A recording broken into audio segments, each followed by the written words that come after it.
Hello Internet, welcome back to another episode of Pokemon FireRed and LeafGreen. In the last episode, we made it to Five Island and began exploring everything there was to the north of Five Island's town. This time, we're going to be heading back onto the water path and heading south because there's even more to see on Five Island.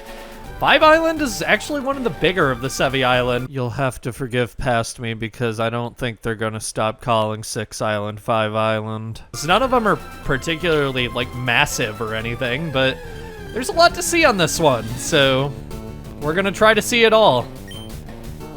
Bellsprout. Cool. Be better if you were an Oddish, though. Oh my... That was a single step. Okay, I want to head south so I can actually surf, goddamn. Down here, Dragon Scale. This can be used to evolve a Seadra through trading. So, let's talk about Kingdra now. Kingdra learns Dragon Dance, but don't let that deceive you. Kingdra is at its best as an absolutely destructive sweeper in the rain with its ability Swift Swim. Once Kingdra sets up rain, it can freely raise hell against the opponent with Surf, Hydro Pump, Ice Beam, Blizzard, and several hidden powers. Kingdra's biggest weakness is simply its shallow move pool. Its only weakness is to the uncommon Dragon type, and it outspeeds just about everything in the rain. Kingdra is an excellent choice for a team if you need something to put some momentum behind your team. I can definitely recommend it. So yeah, Kingdra's pretty good. Not much to say about it though, considering that only took, what, 30 seconds? It's a pretty short bio. I think I'm getting a little bit better about making the bios, take less time at least per Pokemon, maybe. They're still gonna take a few minutes at a time sometimes, but that just depends on the amount of Pokemon that appear in an area. But earlier in the series, I feel like Kingdra's bio would have gone on for an entire minute, so 31 seconds and 25 frames ain't bad. Lamprew to level 55. Machoke. I wonder what will happen. No way! Umi, you're so strong. And 7 levels higher. I lost my way while I was busy battling. How'd you you haven't taken a single step? Are there any mountains around these parts? What are you standing on right now, dude? Alright, actually heading south. Welcome to Ruin Valley. I want to actually take a look at the town map here real quick. Ruin Valley is the only place in all of the Sevi Islands that takes up more than one space both vertically and horizontally. Which, isn't particularly interesting, but if we look at the Kanto region, it's actually the only place in the game that takes up more than one both ways. Which is pretty interesting.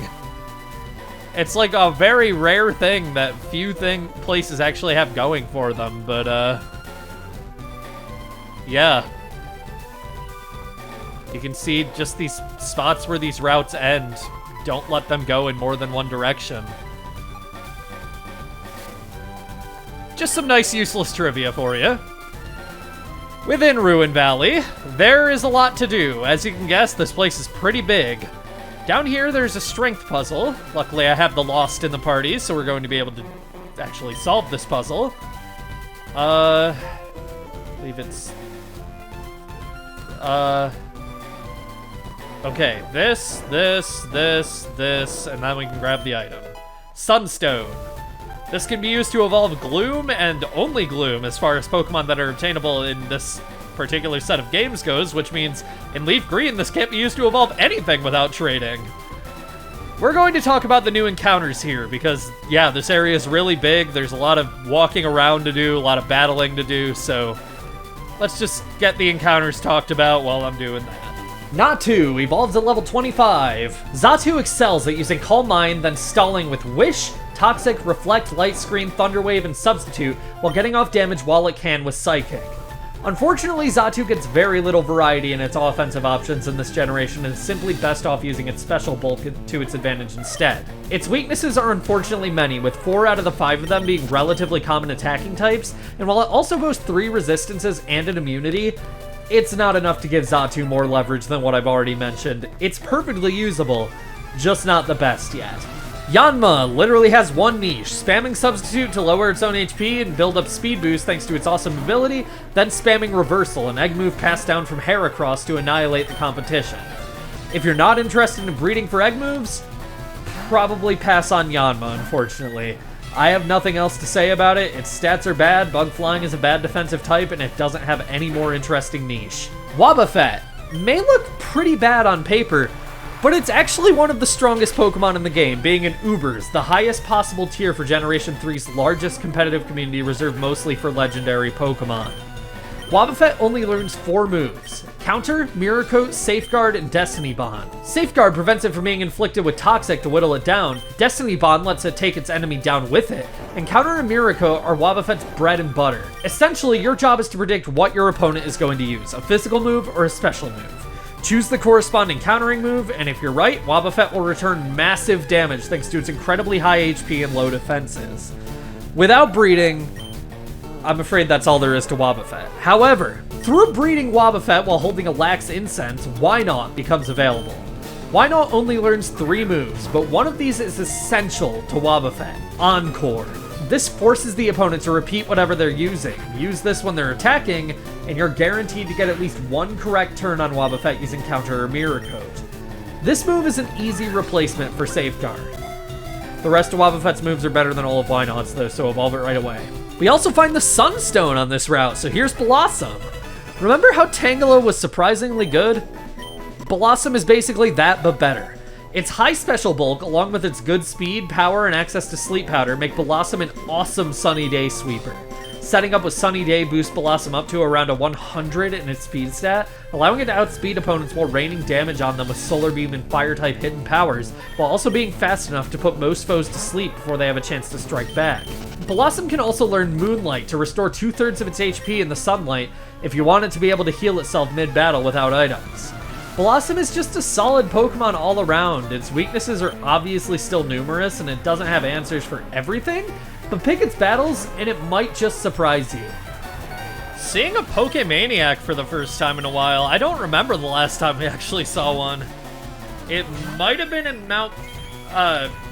Victory Road, not Mount Moon. There were none in Mount Moon, I guarantee that. It would have been a Super Nerd, because this is kind of an evolution of a Super Nerd. But it's been a while. Pokemaniacs don't appear very often in Kanto, so they appear even more rarely in the Sevi Islands, considering this is the first one we've seen in the Sevi Islands. They tend to use rarer Pokemon. It's kind of interesting. They are using Pokemon that would be considered rare in the Sevi Islands, but we've seen both of these because they appear in the Safari Zone in the Kanto region. Also, Giovanni uses both of them in the Kanto region. Ooh! Okay. If you were higher leveled, that could have actually really hurt. Reversal does more damage depending on the amount of HP the user has left, with it doing more damage if it's at low HP. That could have been devastating. The Door to the Ruins. It has these strange patterns engraved on the outside. I don't know what they mean, though. Well, maybe we'll find out. Considering we're getting awful close to the ruins. There appears to be many secrets still unsolved in this world. Many have been saying this. Another Ruin Maniac. The hiker we fought earlier had a Pseudo-Udo, which is another Pokemon you can't obtain here, but you can fight him to have it registered as seen in the Pokedex. Which isn't a huge issue if you're like me and you're gonna fight everyone anyway, but just so you know, if you're going for seeing as many Pokemon as you possibly can.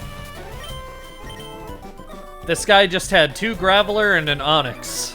Not the most creative team. I'm curious, what compelled you to come here? The same thing that compels me to go everywhere. My notes. Foster. Golem. This is our first time seeing a Golem, I think. I don't think anybody has ever used a Golem in, like, the main story or the Sevi Islands.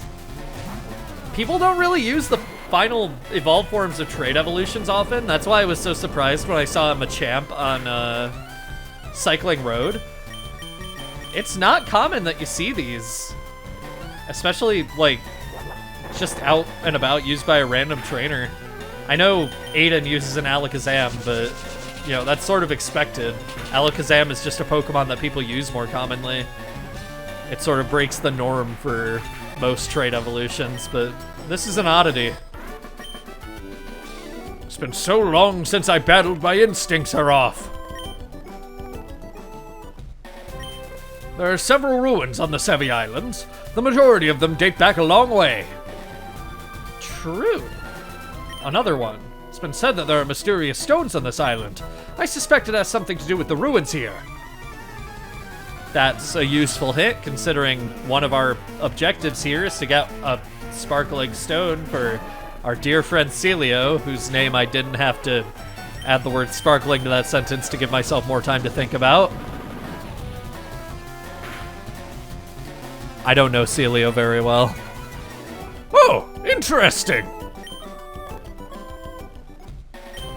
Those ruins over there. I haven't had any luck in finding how I can get inside. Well, perhaps we might, but first, is there anything around here?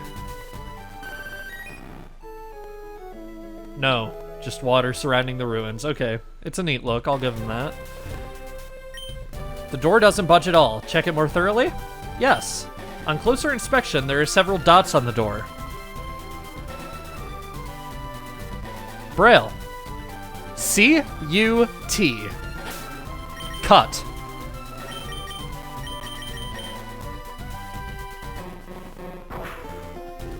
Yeah. They just required cut on 6 Island. Dotted hole. I apologize for any and all inconsistencies. I accidentally fat-fingered the reset button again and lost 4 episodes worth of progress, so I replayed everything from the past 3.5 episodes, and now our team is not exactly the same as it was before, but they're still relatively similar. I made sure to unbind the damn reset key, so I will never fat finger it again. Heading into the dotted hole, there is something I want to show first. A mysterious, just-discovered ruin from an ancient time. It got its name from the 6 dots on its door. The description tells us that this is a just-discovered ruin. We just discovered an ancient ruin. Time to make like the British and steal from it. Let's go.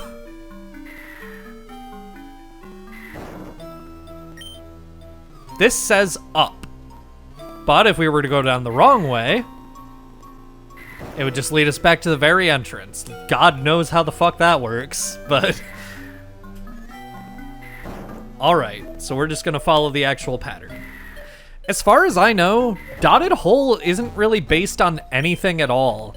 This says left, so we're gonna go left. I think it's kind of cooler that way. They really just created their own full, like, area that's from this civilization that isn't really based on anything, and I think it's kind of cool that way. This says right, obviously. It's the only direction that has more than 4 letters. And this says down. Down here. A sapphire. We found a sapphire. F you, F you, F you, F you. I guessed right. I was right in tailing you. I knew that there was a sapphire here, so it belongs to me. I'll sell it to Team Rocket for serious money. Don't glare at me like that. If you want it back, why don't you go get it after I sell it? I'll even tell you one of the passwords to Team Rocket's warehouse. The warehouse password I know is yes, nah, chancy. I'm done. Don't think badly of me. At least he feels a little guilty, I guess. Up here. Let the 2. Glittering. Stones. 1 in red. 1 in blue. Connect the past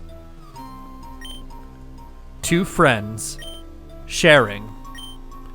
Power open. A window to. A new world. That glows. The next world awaits. For you. Creepy.